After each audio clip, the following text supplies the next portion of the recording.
जय हिंद प्यारे बच्चों, मैं डॉक्टर उमा पांडे स्वागत करती हूँ आपके इंस्टा संस्कृत में। इंस्टा संस्कृत जहाँ आपको मिलता है कक्षा 4 से लेकर 12 तक के व्याकरण बिंदुओं और पाठ्य पुस्तकों की सरल व्याख्या। आज संस्कृत व्याकरण के अंतर्गत हम सीखेंगे सत्व संधि। सत्व संधि जो कक्षा 9 और 10 में पढ़ाई जाती है और जो विसर्ग संधि के अंतर्गत आती है। विसर्ग संधि जो संधि का तीसरा प्रकार है। कौन कौन सी संधियां होती हैं? हम्म स्वर संधि, व्यंजन संधि और विसर्ग संधि। ठीक है, तो आइए पहले इसके नियम को अच्छे से समझ लेते हैं और फिर इसके उदाहरणों से इसको विस्तार से जानते हैं।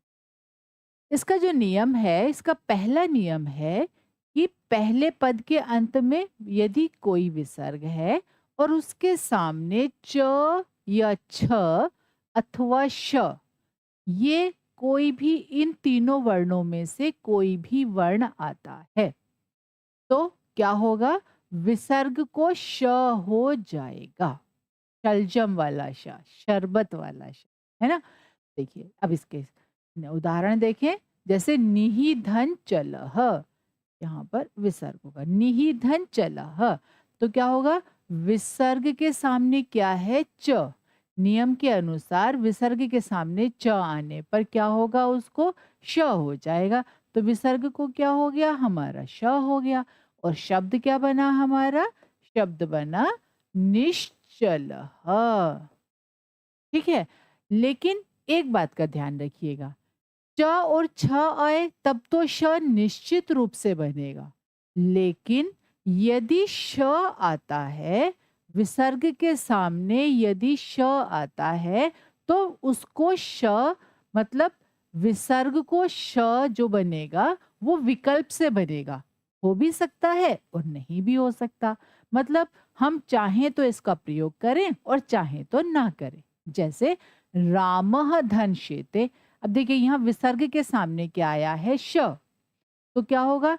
इस विसर्ग को नियम के अनुसार तो श हो जाएगा, लेकिन जब सामने श है तो इसको विकल्प से होगा। हम इसको रामः और शेते,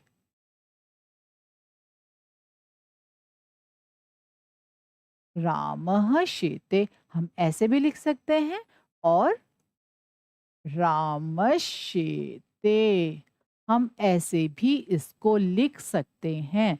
मतलब विसर्ग के सामने जब ये श आता है तो उसको विकल्प से श होता है। ठीक है, आइए अब इसके दूसरे नियम को समझते हैं। कहते हैं विसर्ग के सामने मतलब पहले पद के अंत में विसर्ग हो और उसके सामने ट अथवा ठ आए। पहले इतना समझते हैं। ट अथवा ठ आता है तो विसर्ग को क्या हो जाता है? श, षटकोण वाला श हो जाता है। जैसे रामः धन टीकते, तो क्या होगा? रामः धन टीकते, तो रामश और हम्म, टीकते, रामश टीकते या रामश टीकते, रामः धन टीकते, रामश टीकते।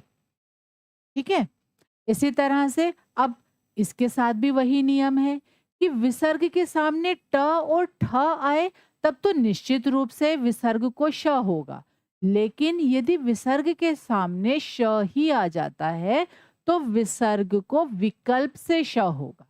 जैसे रामः धन षष्ठः, तो ये जो विसर्ग है इसके सामने क्योंकि श आया है तो इसको विकल्प से श होगा। हो भी सकता है, नहीं भी हो सकता। कैसे लिखेंगे? रामः और षष्ठः ऐसे भी लिख सकते हैं और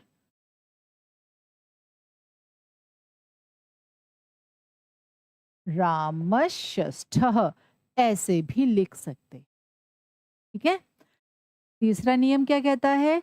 तीसरा नियम कहता है पहले पद के अंत में यदि विसर्ग है और उसके सामने त अथवा थ आता है तो विसर्ग को स हो जाता है।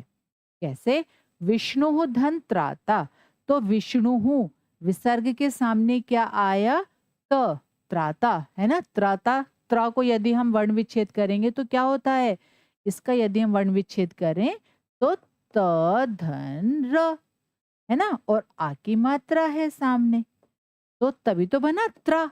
इसका मतलब क्या आया, विसर्ग के सामने त। हम्म, तो नियम के अनुसार विसर्ग को क्या हो जाएगा, स हो जाएगा, और शब्द क्या बनेगा हमारा, शब्द बनेगा हमारा विष्णुस्त्राता। ठीक है, विष्णुस्त्राता। ठीक, इसी तरह अब दूसरा नियम देखते हैं। यहाँ पर भी क्या है, वही नियम जैसा ऊपर था, क्या, कि विसर्ग के सामने त और था आए तब तो निश्चित रूप से उसको स होगा, लेकिन यदि विसर्ग के सामने स आता है तो उसको विकल्प से स ही होगा। मतलब यदि होगा तो स ही होगा, वरना तो वो ऐसे भी लिखा जा सकता, जैसे निहिधन संदेह। अब देखिए हम इसको कैसे लिख सकते हैं, निस और संदेह। तो यहाँ पर हमने क्या हुआ, यहाँ विसर्ग को क्या हो गया विकल्प से, वैसे तो विसर्ग को स हुआ, अब हमने यहाँ पर लिख दिया निस्संदेह, लेकिन ये नहीं भी हो सकता, और हम इसको कैसे लिखेंगे फिर, निहि और संदेह, कभी कभी ऐसे भी इसका प्रयोग किया जाता है। ठीक है, आइए अब थोड़े से उदाहरण देख लेते हैं, जिससे इन नियमों का और अच्छे से अभ्यास हो जाए। रामः धन ठक्कुरः। अब देखिए विसर्ग के सामने क्या आया है, ठ, और नियम के अनुसार विसर्ग के सामने ट या ठ आने पर विसर्ग को क्या हो जाता है, कौन सा, षटकोण वाला श। तो ये षटकोण वाला श हो जाएगा और शब्द बनेगा हमारा रामष्ठकुरः,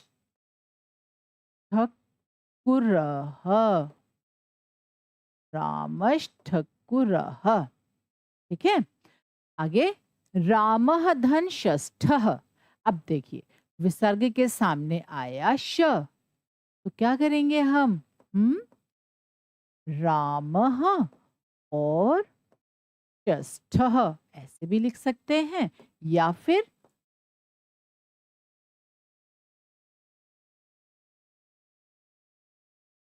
षष्ठः ऐसे भी लिख सकते हैं। ठीक है, गुरुः धन साक्षात।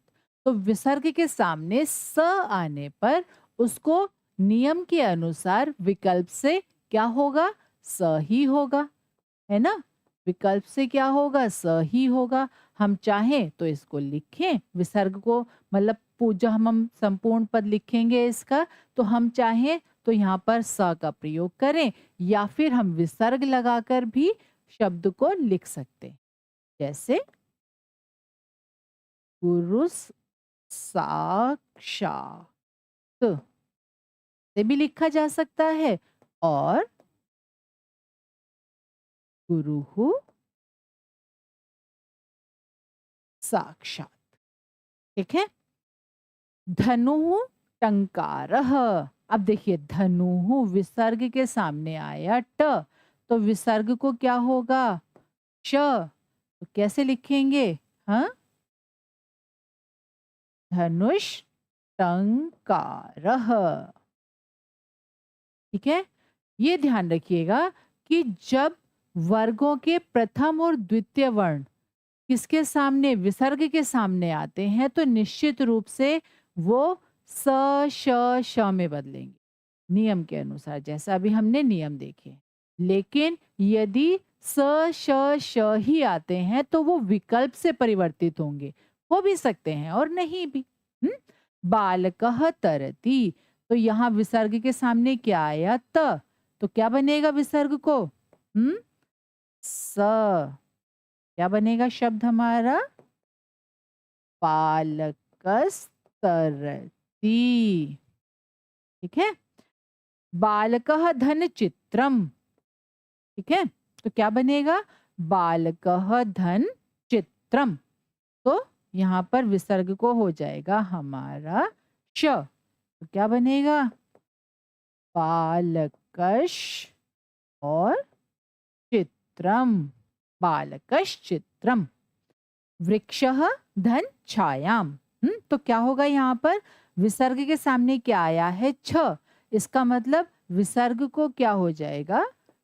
श, शलजम वाला श। ये ध्यान रखिएगा, जब च छ आए तो शलजम वाला श होगा, जब ट और ठ आए तो षटकोण वाला श होगा, और जब त और थ आएगा तो सब्जी वाला स होगा।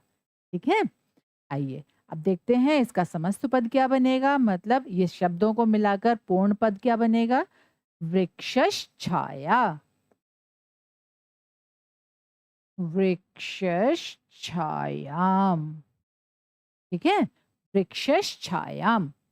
हरिः धन त्रायते। तो देखिए, हरिः धन त्रायते फिर से क्या है? विसर्ग के सामने आया है, हाँ, यहाँ पर आया है त, और विसर्ग को क्या हो जाएगा? स। तो क्या बनेगा? हम्म क्या बनेगा? हरिस्त्रायते, हरिस्त्रायते। ठीक है, हरिः धन शयनम। तो क्या बनेगा यहाँ पर? हरिः धन शयनम। अब देखिए, विसर्ग के सामने आया है श। अब विकल्प से चाहे उसको हम च बनाएं या फिर हम उसको ऐसे भी लिख सकते हैं, जैसे हरिः और शयनम लिख दिया, और हम चाहें तो हरीश शयनम। ठीक है, ऐसे भी लिख सकते। फिर नृपः धन षष्ठः। विसर्ग के सामने आया है श, जिसको विकल्प से क्या हो जाएगा? श, षटकोण वाला। कैसे लिखेंगे? हाँ, नृपश और षष्ठः, षष्ठः। आइए एक बार फिर से पुनरावृत्ति कर लेते हैं। आज हमने क्या पढ़ा? आज हमने पढ़ा सत्व संधि के विषय में, जिसका नियम क्या है कि विसर्ग के सामने यदि च और छ आते हैं तो क्या होता है? विसर्ग को श हो जाता है। श कौन सा? शलजम वाला श। और विसर्ग के सामने यदि ट और ठ आता है तो विसर्ग को षटकोण वाला श हो जाता है। श षटकोण है ना।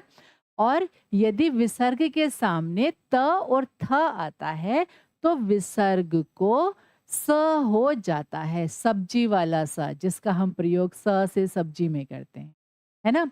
और अगर विसर्ग के सामने श, श और स आता है तो उनको विकल्प से वही वाला श, श और स हो जाता है जो विसर्ग के सामने आता है। विकल्प से अर्थात चाहे उसका प्रयोग करें या शब्द को ऐसे ही विसर्ग के साथ लिखा जा सकता है।